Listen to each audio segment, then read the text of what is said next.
Guru Krishna Prasadi Pai Bhakti Lakta Bij. Pai.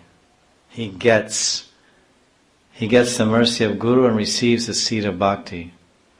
According to their karma, all living entities are wandering throughout the entire universe. Some of them are being elevated to the upper planetary systems. Some are going down into the lower planetary systems. Out of many millions of wandering living entities, one who is very fortunate gets an opportunity to associate with a bona fide spiritual master by the grace of Krishna. By the mercy of both Krishna and the spiritual master, such a person receives the seed of the creeper devotional service. So this is a very famous verse from 151, Madhya Lila. Rupa Shiksha of Lord Chaitanya. So the question is often asked, well, what is it? I mean, does the Guru give the seed, or does the jiva already have a seed within him? I'm confused. Sometimes we say that every jiva has an individual relationship with God, and now it's dormant or it's covered. And now you're saying that the jiva, the living entity, the devotee, etc., whatever, the bhakta, when he takes diksha, the Guru gives a seed. So the Guru gives a seed, or we have the seed? What's the answer? What do you say? Only a pure Vaishnava can give the seed of bhakti to the conditioned soul.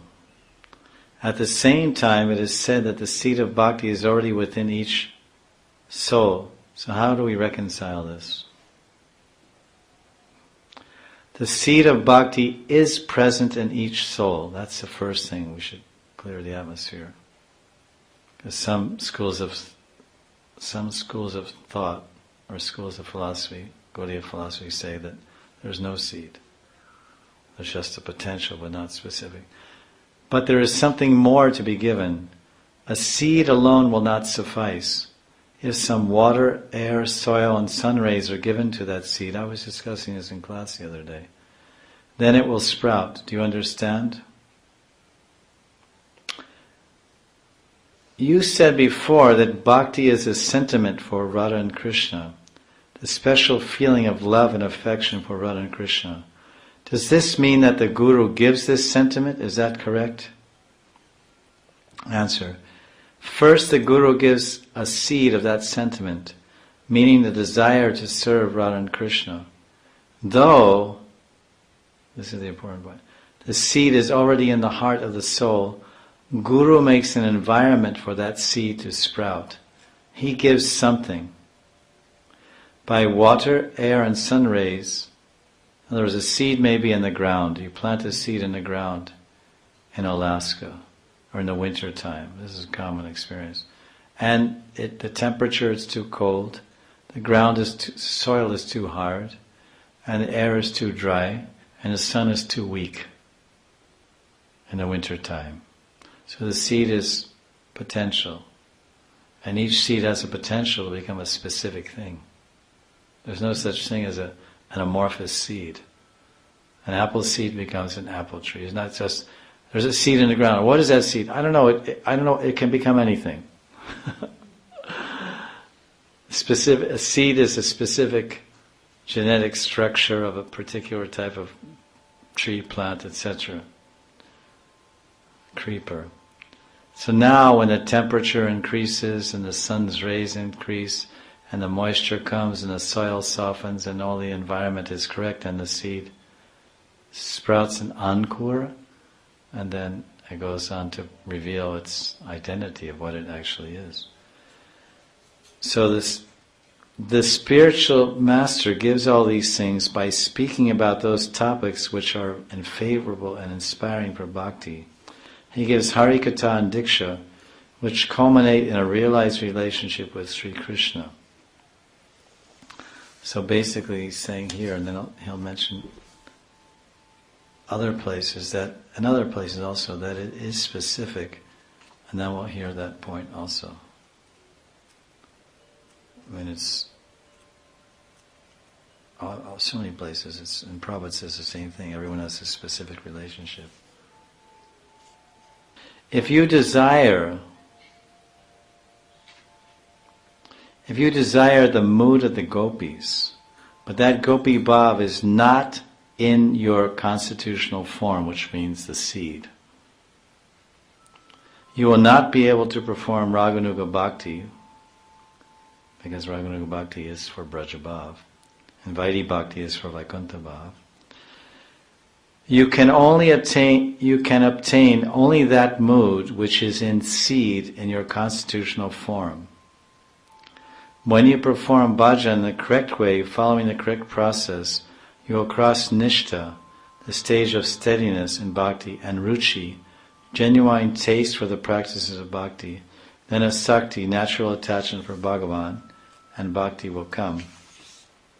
And then you will enter the stage of bhav, rati, the sprouting, which is called prem ankur, the sprout of prem, bhav, the sprouting of pure love. At that time, you can realize your transcendental form and mood.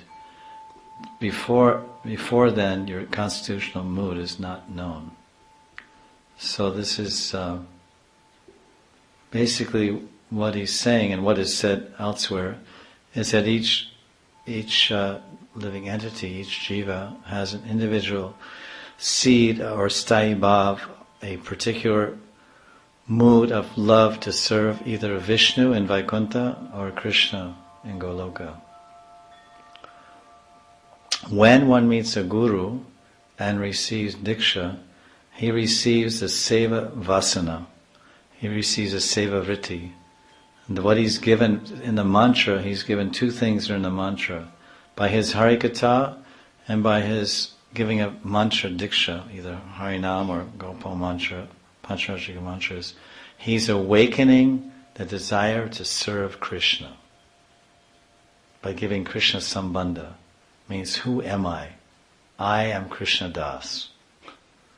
So he awakens the desire, he awakens by his preaching in Harikatha, and we read the Gita, and we read the books, and we come to learn that I am a spirit soul, I am part and parcel of God, I am meant to serve God. So that this whole seva concept is what's given and nurtured by the Guru. Then in the mantras that the Guru gives, he gives his specific bhav. What is his bhav? What is his realization, understanding of these mantras and of his own constitutional identity, if he understands?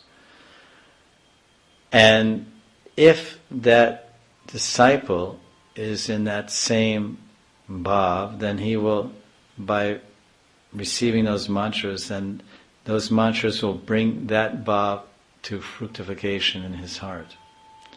Now, we see that different, let's say, jivas with different sthayi bhavas, they come under the shelter of one guru. Some jivas have the sthayi bhav in Vaikuntha or in Braj or in Sakirati or Madhurya Rati, which is unknown to the disciple.